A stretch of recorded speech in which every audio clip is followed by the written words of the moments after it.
사실요, 제가 요즘 계속적으로 고민하면서 회개하는 부분이 있어요. 무엇이냐면, 내가 목사답지 못하다라는 생각이 드는 거예요. 목사답지 못하다. 뭐 청년들에 대한 사랑하는 마음이 부족하거나 없어서가 아니에요. 사실요, 저는 여러분들을 향한 사랑에는 제가 잘못된 건지 모르겠지만 부끄럽지 않아요.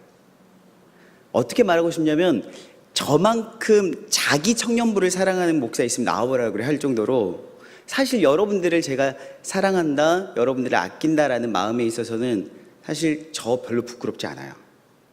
그런데 그것과는 별개로 내가 목사다운 목사인가 라는 부분에 있어서는 조금은 갸우뚱해져요. 왜냐하면요,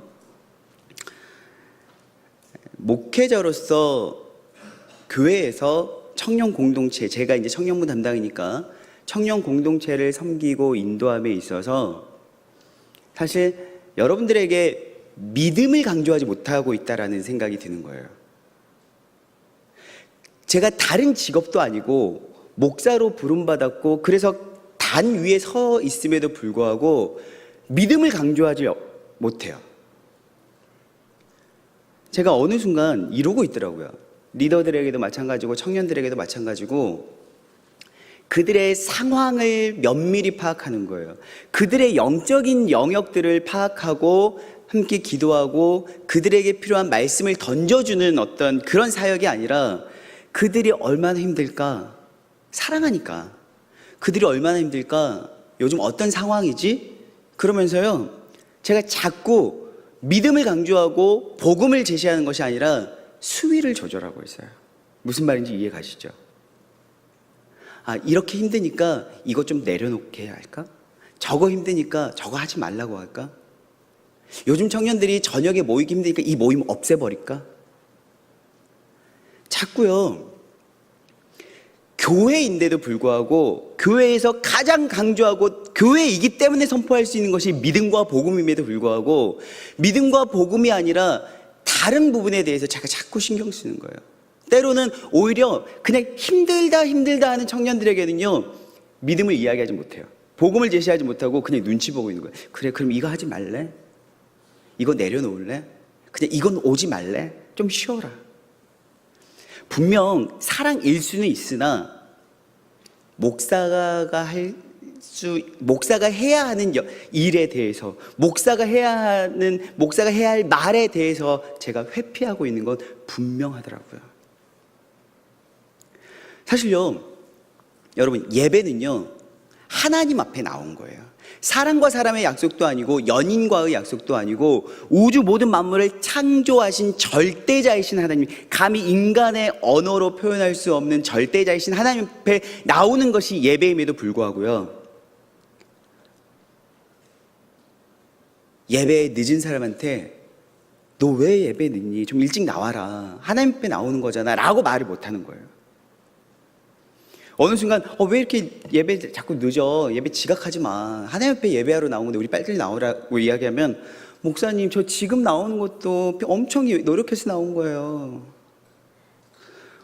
때로는 좀 심하면 지금 나온 것도 고마운 줄 아세요?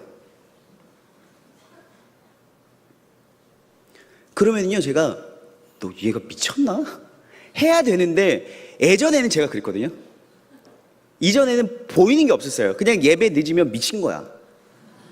그리고 단순히 그냥 미쳤다라고 생각하는 게 아니라 쟤는 죽어가고 있으니까 내가 살려야 될 영혼으로 보였어요.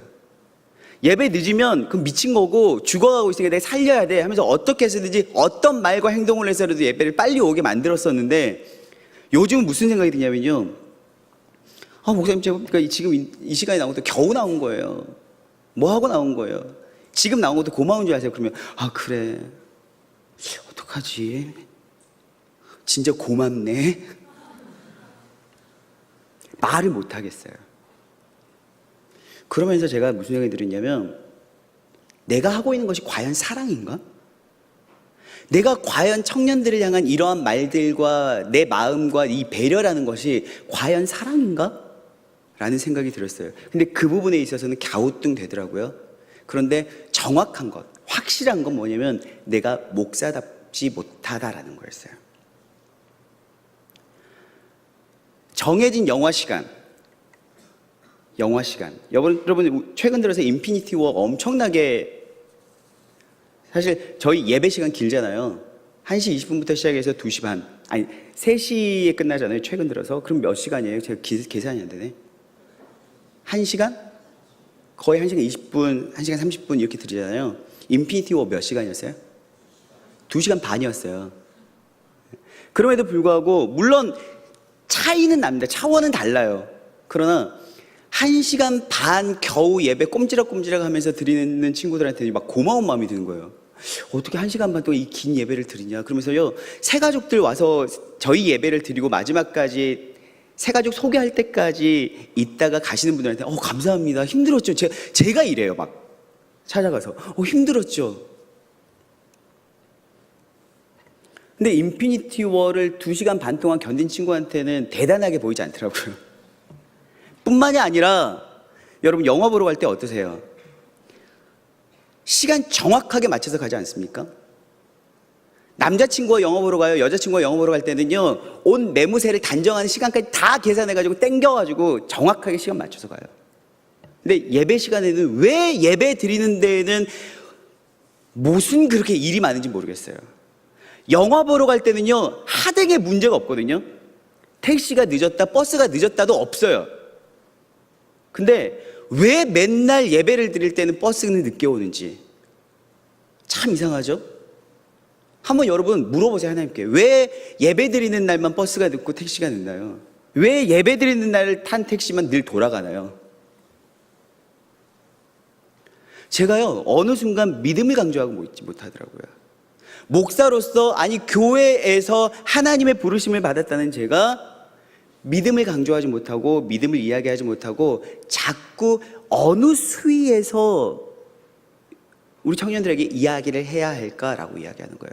그렇다 보니 계속 세대가 변해서가 아니라 세대에 반응하는 내가 변해서 여러분들이 사람 낚는 어부가 아니라 어장관리인이 되더라고요. 거친 바다 가운데에서 광풍이 일어나는 바다 가운데로 나가서 쪽배 하나 의지하고 사람 낚는 물고기를 잡는 게 어부인데, 그래서 여러분 어부는 어떻습니까? 예전에 제가 양육했던 청년 중에 아버지가 어부인 청년이 있었어요. 그 청년은요, 아버지가 보내준 용돈을요 쉽게 쓰지를 못해요. 생각하고 또 생각하고 또 생각해요. 왜냐하면 이렇게 말을 했어요. 저희 아버지는 목숨 걸고 돈 벌거든요. 바다로 나가서 어부이시기 때문에 날마다 아버지가 나가는 그 현장이, 여러분 바다의 상황이 날이 맑다고 해도 언제 변할지 모르기 때문에 늘 아빠가 배 타고 나가시는 날 기도해요. 살려달라고. 그 아버지에 대해서 물어봤더니 손가락 몇 마디가 없고 늘 그물손질하고 막 이러니까 다치고, 광풍을 헤집고 돌파하고 들어가서 물고기를 잡는 어부는요 바로 그렇게 상처투성이더라고요.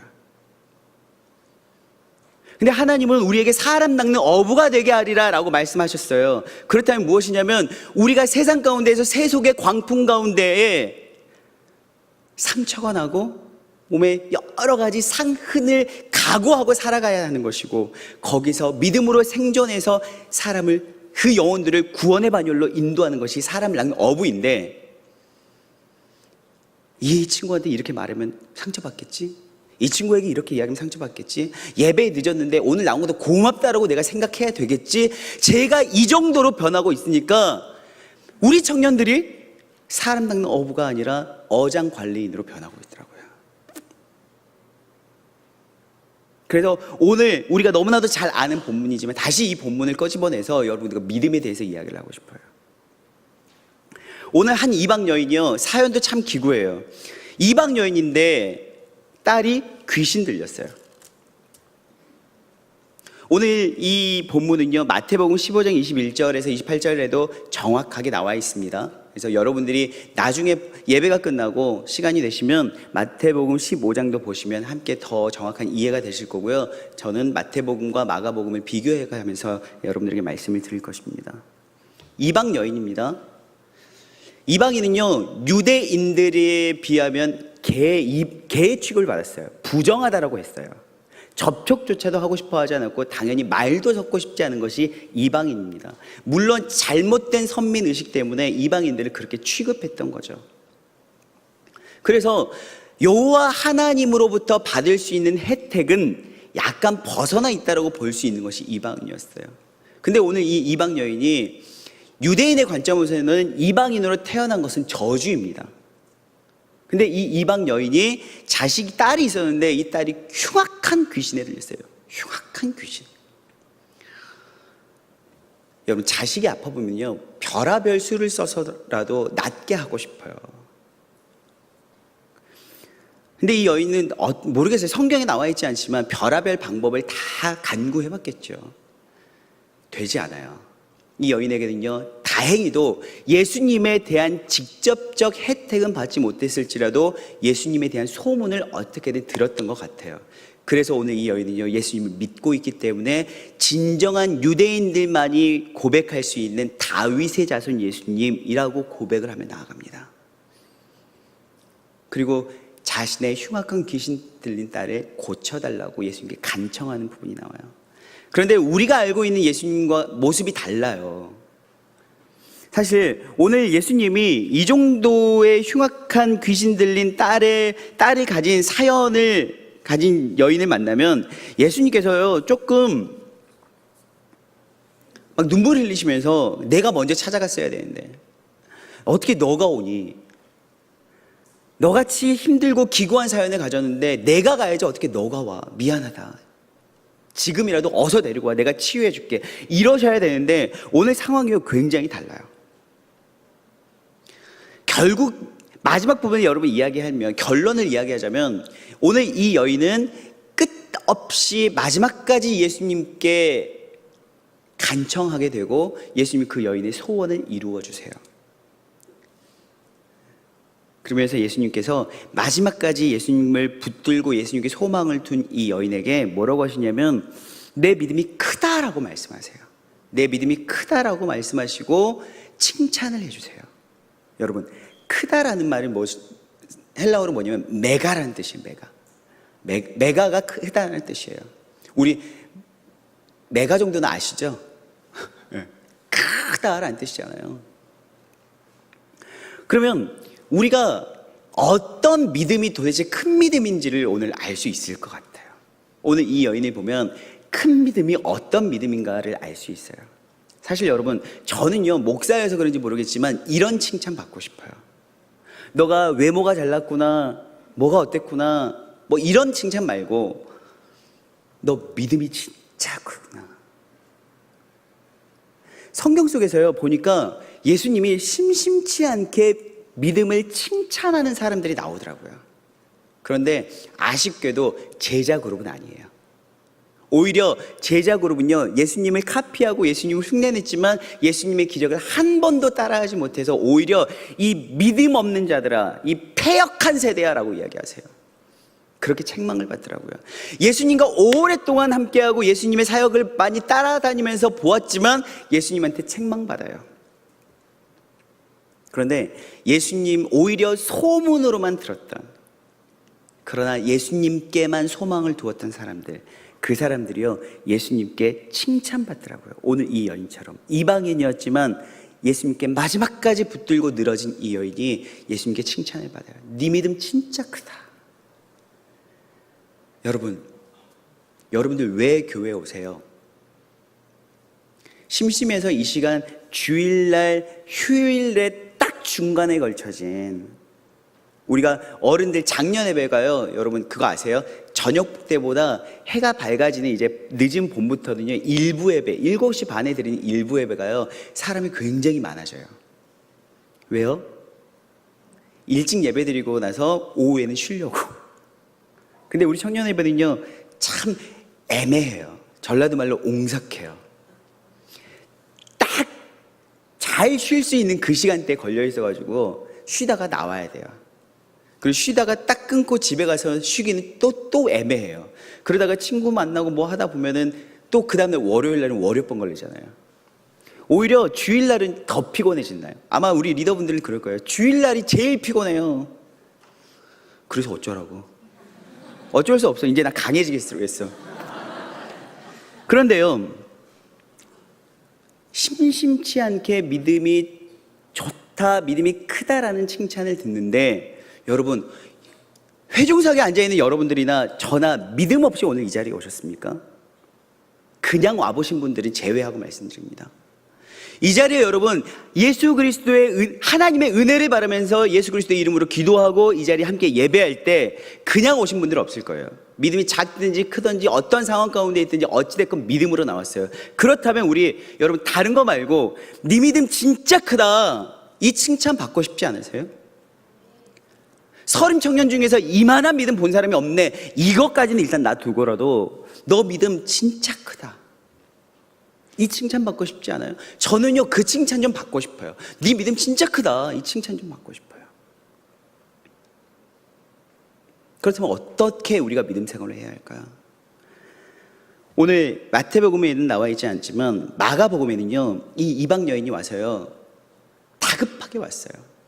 다급하게. 일단 우리가 믿음 생활할 때 첫 번째가 무엇입니까? 예배잖아요. 예배 드릴 때 내 안에 간절함이 없으면요, 뭐가 신경 쓰이냐면 사람들이 신경 쓰여요. 주변에 있는 사람들, 내가 손을 들어 말어, 오늘 조금 큰 소리로 기도해 말어, 옆에 사람들이 듣지는 않을까? 내가 손 들고 찬양하면 안 하던 제가 왜 저래, 이렇게 보진 않을까? 주변 사람들이 되게 신경 쓰이거든요. 근데 오늘 이 여인에게는 절대절명의 돌파해야 할 상황이 있었어요. 딸이 흉악한 귀신 들렸거든요. 되는 게 없어요. 무조건 내 딸을 위해서 나아가야 돼요. 근데 제자들이 막아요. 가려고 하니까, 여러분, 우리 예수님이 지금 집회를 하고 계시는데 개만도 못한 이방인이 와가지고 소리 지르면서 오는 거예요. 우리 같으면 뭐라고 했어요? 여러분, 제가 여기서 뭔가를 집회하고 있는데 어떤 이상한 사람이 와가지고 소리 지르면서 저한테 온다면 저희 간사님들이 뭐라고 하겠어요? 근데 어서 들어가세요 이러시겠어요? 뭔가 최선을 다해서 막겠죠. 그럴 만한 사람들이 없어가지고 제가 참 안타깝네요. 아무튼 최선을 다해서 막겠죠. 오늘 제자들이 이 여인을 막는 것은요, 이상한 일은 아니에요. 어쩌면 문화적으로 당연한 거예요. 근데 오늘 이 여인은요, 이 상황을 돌파해야 돼요. 여러분, 무엇이냐면 일단 여러분들이 주님께 칭찬받는 믿음이 되기 위해서는요, 여러분들이 처한 상황을 돌파하는 믿음이 되셔야 돼요. 사랑하는 여러분, 혹시 기억나실지 모르겠어요. 우리가 스탠드 펌이라는 주제를 가지고 수련회를 했던 거 2년 전에 기억나세요? 히브리서 10장 38절 말씀입니다. 시작.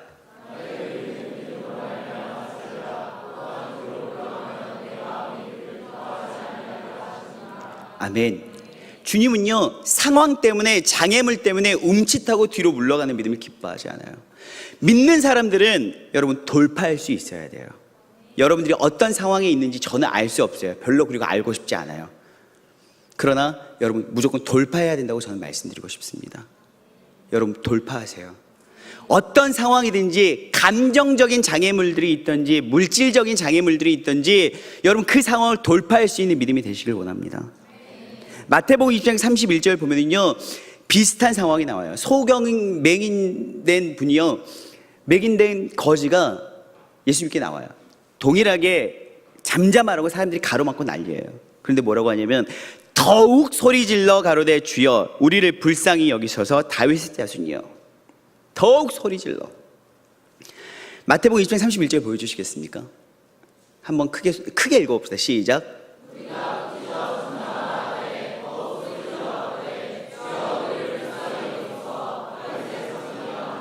아멘. 조금 이따 말씀 끝나고 기도할 때 우리 이렇게 기도했으면 좋겠어요. 주여 나를 불쌍히 여기셔서 더 크게 소리 질러서. 상황은요, 여러분들을 주님께 나아갈 수 없게 만들어요. 그래서 자꾸 사단은 여러분들에게 장애물들을 제시해요. 그럴 때 우리 어떻게 해야 돼요? 돌파해야 해요. 수위를 조절할 게 아니라 돌파해야 할 상황인 거예요.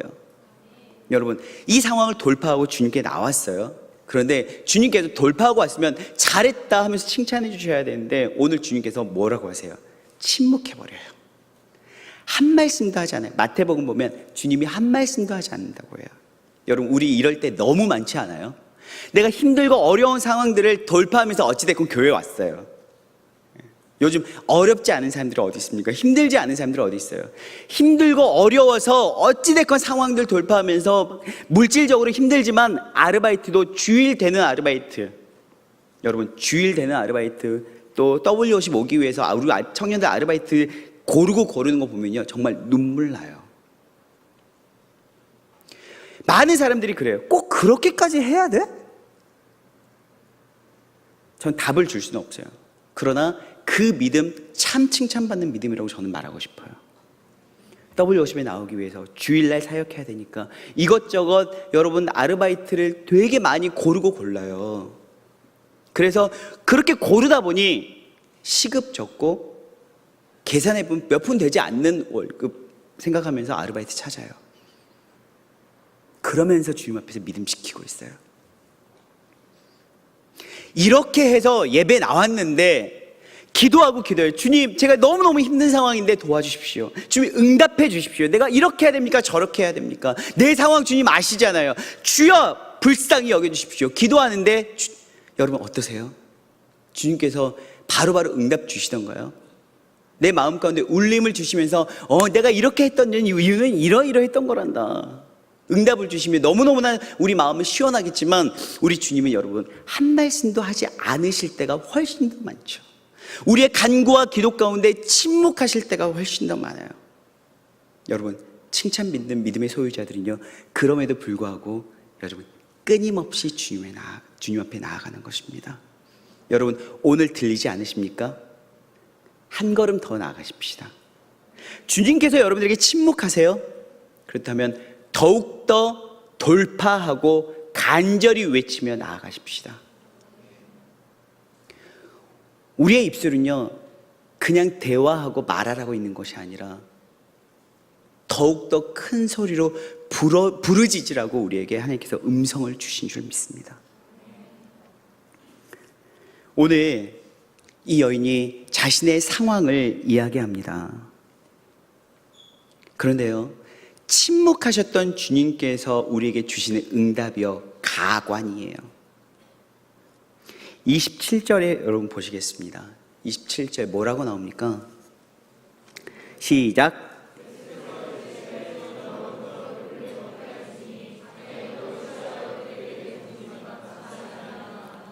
아멘. 우리 주님 너무 심하세요.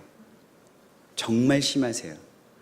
침묵하셨으면 차라리 말을 말든지 상황을 돌파하고 더욱더 간절히 부르짖어서 나왔습니다. 상황을 돌파했습니다. 주님이 침묵하십니다. 그것도 답답해서 더 간절히 끊임없이 부르짖으며 기도했는데 우리 주님께서 나오는 말씀이 뭐예요? 그에 대한 내가 원하는 내 소원에 맞는 응답이 아니라 나를 이제는 더 공경에 빠뜨리는 말씀을 주시는 거예요. 야, 이 개야.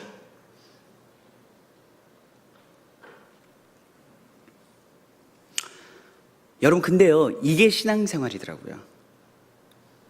신앙생활이요 꽃길을 걷는 게 아니더라고요. 저는 처음에 예배 드리고 처음에 교회 와서 신앙생활을 시작할 때요 꽃길만 펼쳐진 줄 알았어요. 왜냐하면 그 전에 내 삶이 똥 같은 삶이었고 이제 주님 앞에 그리스도의 향기가 나는 이 주님 앞에 나왔기 때문에 꽃길만 가는 줄 알았어요. 예배 드릴 때마다 너무너무 좋고요. 눈물이 마르지 않는 예배였어요. 왜 이렇게 좋은지 모두가 다 칭찬 같고 리더들이 보면 저 사람들은 전도사야 목사야 뭐야 뭘 먹고 신앙생활하길래 저렇게 신앙생활하는 거야. 너무너무 부러웠어요. 그런데 웬걸 신앙생활하는데 물질적으로 되게 어려운 상황이 펼쳐졌어요. 한 10여 년 동안 힘들었어요. 그 상황 가운데 굉장히 사랑했던 동역자 형, 샘장 형이 위암으로 하나님께 갔어요. 상황이 끊임없이 어려워지는 거예요. 오히려 차라리 주님께서 은혜 주시지 않아도 되니까 침묵하셔도 되니까 그냥 내 삶을 이대로 멈추게 해줬으면 좋겠는데 주님께서 주시는 상황들은요 오히려 나를 개처럼 여기는 것 같아요. 더 힘든 상황들을 주시는 거예요. 근데 오늘 이 여인 보세요. 이 여인 진짜 대단해요. 주님 참 대단한데, 우리 주님 여러분 어떻게 면전에 이런 이야기를 하십니까? 참 대단하지 않습니까? 그런데 오늘 이 여인 보니까 주님보다 더 대단한 것 같아요. 자녀의 떡을 개들에게 주는 것이 마땅치 않아 라고 이야기하니까 오늘 이 여인 어떻습니까? 주님, 개들도요 주인의 상에서 떨어지는 부스러기 먹고 살아요. 흥분함이 없어요. 분노가 없어요. 우리 여러분, 주님이요, 내가 주님께 기도했는데 주님은 지금보다 더 힘든 상황을 주실 때 훨씬 많잖아요. 그래가지고 목사님께 찾아가면 하나님이 널 연단하시는 거야, 이런 속 편한 소리 하잖아요. 난 힘들어 죽겠는데. 주님 힘들어요, 좀 살려주세요 하고 갔더니 주님께서 더 힘들게 하세요. 그럴 때 우리 어떡합니까? 기도할 때 주님 왜요? 주님 내가 뭘 잘못했길래요? 주님 너무 하시는 거 아니에요? 이거 우리 레파토리 아니에요? 침묵하시는 주님께 주님 제발 말씀해 주세요. 이제는 좀 응답해 주세요. 이제는 때가 됐잖아요 라고 말씀하셔요. 그런데 입을 여신 주님한테 뭐라고 하냐면, 주님 왜요? 제가 뭘 잘못했길래? 기도하면 기도할수록 어쩌면 이렇게 더 힘들어지나요? 따져 물을 수가 있어요. 근데 오늘 이 여인 보니까 평안해요. 뭔가 평안해요. 이 여자가 딸에게 들렸던 귀신이 이 여인에게 귀신 들렸는지 모르겠지만 자신을 괴 취급하는 예수님한테 아주 평안하게 이야기했어요. 주님, 맞아요. 저 개 맞아요. 근데요, 개도 주인의 상에서 떨어지는 부스러기 먹고 살아요. 어떻게 이 여인이 평안할 수 있을까? 어떻게 이 여인이 평안할 수 있을까요? 주님을 향한 완전한 신뢰 때문에. 주님이 나를 개라고 하신다면 개라고 하신 이유가 있겠지. 주님이 이런 상황을 주셨던 것은 이유가 있겠지. 그 상황을 이 상황을 주신 주님을 신뢰하는 거예요. 완전한 신뢰. 이사야서 26장 3절입니다. 시작.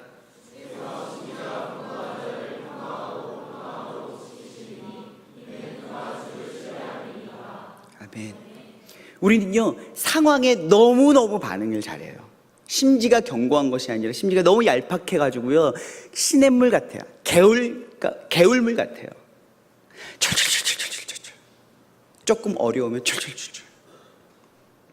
누군가 거기에다가 자갈이라도 던지면 풍덩 해가지고 막 여러 사람이 흔들게 하잖아요. 파편 튀기면서. 근데 깊은 바다는 어떻습니까? 큰 파도가 치더라도요, 묵직해요. 큰 바위 덩어리가 들어가도록 붕덩할 뿐이지 파편 튀기지 않아요. 오늘 이 여인의 샬롬은 어디서 온 걸까요? 주님을 향한 완전한 신뢰예요. 혹시 여러분들의 상황 가운데 지금 어렵고 힘든 상황 가운데 있어요? 기도하십시오. 그러나 신뢰하십시오. 주님을 신뢰하세요. 여러분, 우리가 잘 아는 백부장이 이야기가 있잖아요. 마태복음 8장에. 그 백부장이 우리 예수님께 이만한 믿음 본 적이 없네 라고 칭찬받은 사람이거든요. 근데 그 사람이요, 어떤 믿음이었냐면, 자신의 종이 아파요. 죽어가고 있어요. 예수님이 그래 알았다, 고쳐줄게, 너희 집 가자라고 했더니 뭐라고 하시냐면, 주님 오실 필요 없어요.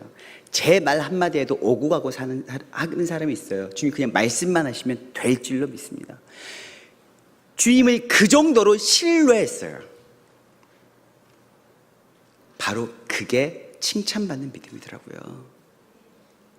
그냥 내 소원대로 될 것이라고 믿는 것이 신뢰가 아니라, 주님이 주시는 상황을 주님이 뜻이 있어서겠지라고 받아들이는 것이 신뢰더라고요. 그래서 우리 안에는요, 늘 두 가지가 있잖아요. 믿음과 소원.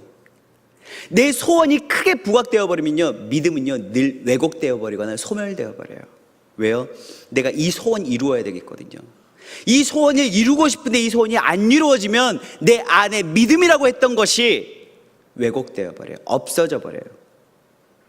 주님을 공격해요.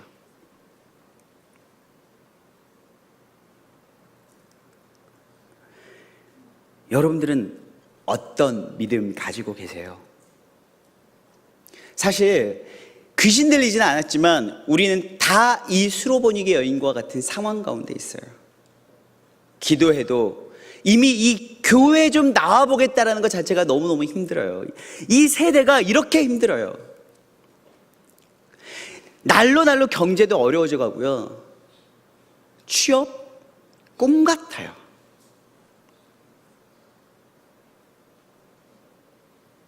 그러나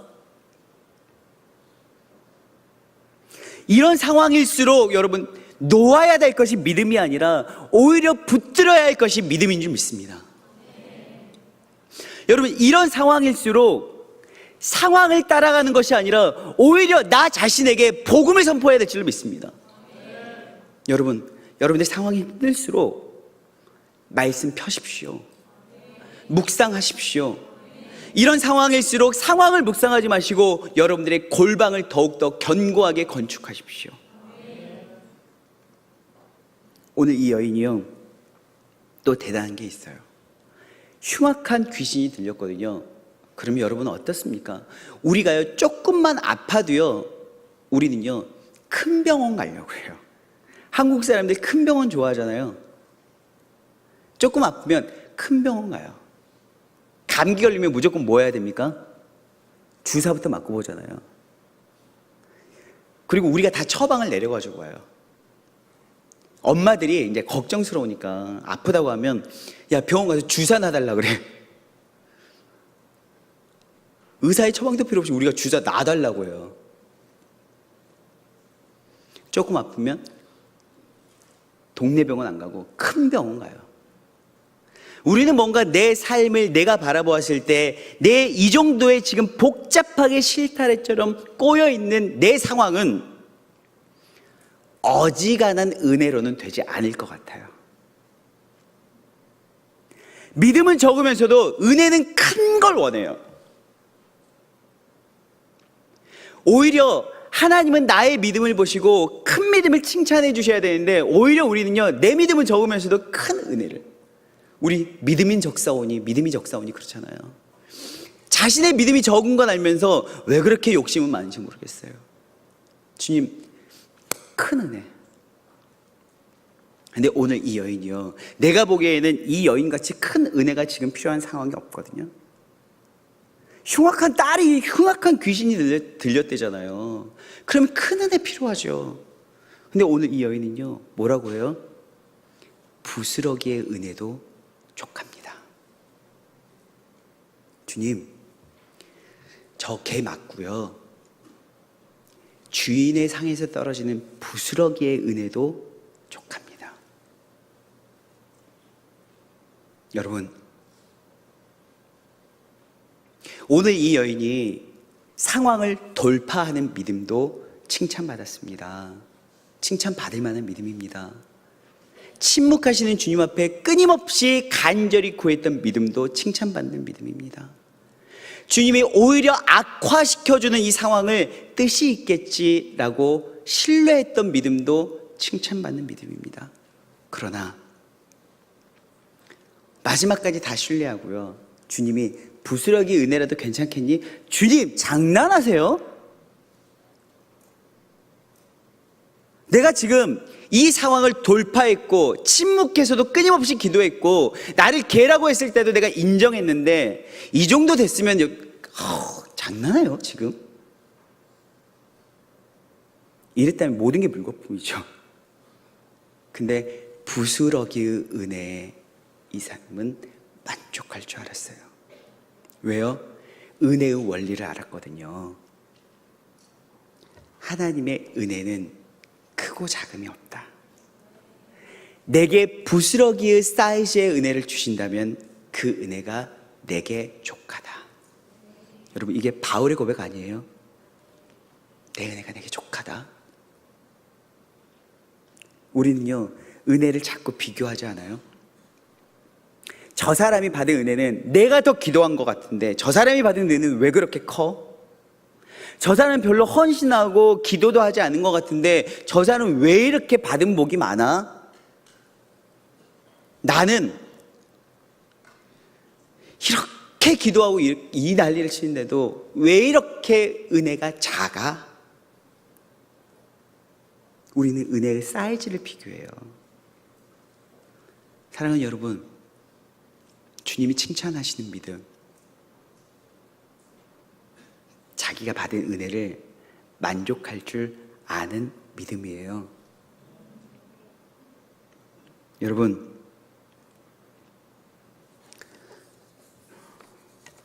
여러분들에게 주님께서 분명히 믿음을 선물로 주셨어요. 아시죠? 믿음도 내가 노력한다고 되는 거 아니라는 것. 그러나 주신 믿음을 큰 믿음으로 만드는 것은 내 몫이더라고요. 뭐냐면 내 반응이에요. 주님이 주신 상황 가운데 내가 반응할 때 내 믿음은 칭찬받는 믿음, 곧 오늘 이 여인이 칭찬받았던 것처럼 메가 사이즈의 믿음이 될 줄로 믿어요. 사랑하는 여러분, 세상이 감당치 못할 믿음을 가져야 할 사람들이 요즘 시대에 우리 청년들의 믿음 아니겠습니까? 예전에 지저스 제너레이션인가요? 그 찬양 되게 많이 불렀었어요. 저 청년 때. 세상이 감당 뭐죠? 세상이 감당 못할 세대, 그런 가사였죠. 세상이 감당 못할 믿음으로 사는 사람들이 그리스도인이거든요. 세상 사람들이 살아가는 원리와 질서와 가치관과 전혀 달라요. 그게 그리스도인이에요. 더군다나 그리스도인 청년들이에요. 근데는요, 요즘은요, 세상이 우리를 감당해 주길 바래요. 사랑하는 여러분, 돌파합시다. 아멘이십니까? 주님의 침묵 가운데 끊임없이 기도합시다. 더욱 소리질러 나를 불쌍히 여겨달라고 기도합시다. 혹 그렇게 기도했음에도 불구하고 상황이 악화될 수 있습니다. 그렇다면 주님을 신뢰합시다. 주님이 내가 기대했던 소원대로 주지 않을지라도 만족합시다. 그럴 때 여러분들 한 사람 한 사람들의 이름을 불러가며, 평근아, 너 믿음 진짜 크다. 너만한 믿음을 내가 본 적이 없네.